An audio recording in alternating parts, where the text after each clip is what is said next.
Song in a Minor Key by C.L. Moore. A Tale of Northwest Smith. Originally published in Science Snaps, February 1940. Narrated by Tom Trissel.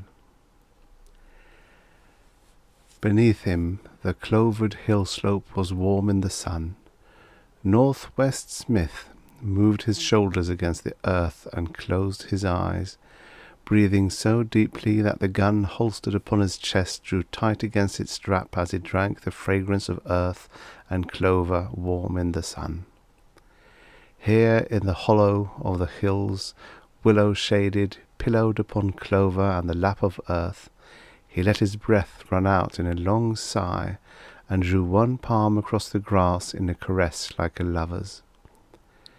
He had been promising himself this moment for how long, how many months and years on alien worlds. He would not think of it now. He would not remember the dark spaceways or the red slag of Martian drylands or the pearl-grey days on Venus when he had dreamed of the earth that had outlawed him.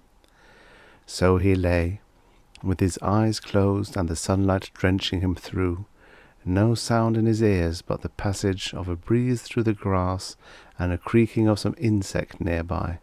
The violent, blood-smelling years behind him might never have been. Except for the gun pressed into his ribs between his chest and the clovered earth, he might be a boy again, years upon years ago, long before he had broken his first law or killed his first man. No one else alive now knew who that boy had been, not even the all-knowing patrol, not even Venusian Yarol, who had been his closest friend for so many riotous years. No one would ever know now. Not his name, which had not always been Smith, or his native land, or the home that had bred him, or the first violent deed that had sent him down the devious paths which led here to the clover hollow in the hills of an earth that had forbidden him ever to set foot again upon her soil. He unclasped the hands behind his head and rolled over to lay a scarred cheek on his arm, smiling to himself. Well, here was earth beneath him. No longer a green star high in alien skies, but warm soil, new clover so near his face he could see all the little stems and trefoil leaves, moist earth granular at their roots. An ant ran by with waving antennae close beside his cheek. He closed his eyes and drew another deep breath. Better not even look. Better to lie here like an animal, absorbing the sun and the feel of earth blindly, wordlessly. Now he was not Northwest Smith, scarred outlaw of the spaceways. Now he was a boy again, with all his life before him. There would be a white-columned house just over the hill, with shaded porches and white curtains blowing in the breeze, and the sound of sweet, familiar voices indoors.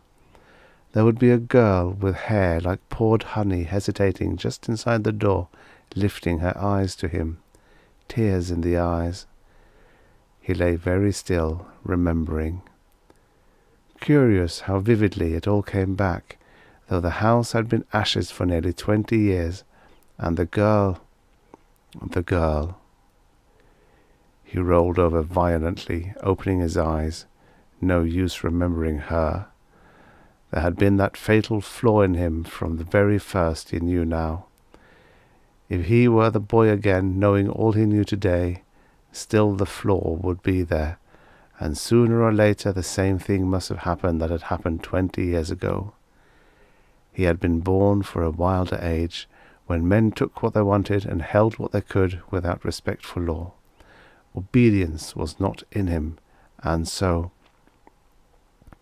as vividly as on that day it happened, he felt the same old surge of anger and despair 20 years old now, felt the ray gun bucking hard against his unaccustomed fist, heard the hiss of its deadly charge ravening into a face he hated.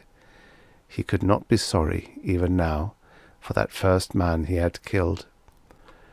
But in the smoke of that killing had gone up the columned house and the future he might have had, the boy himself, lost as Atlantis now, and the girl with the honey-coloured hair, and much, much else besides.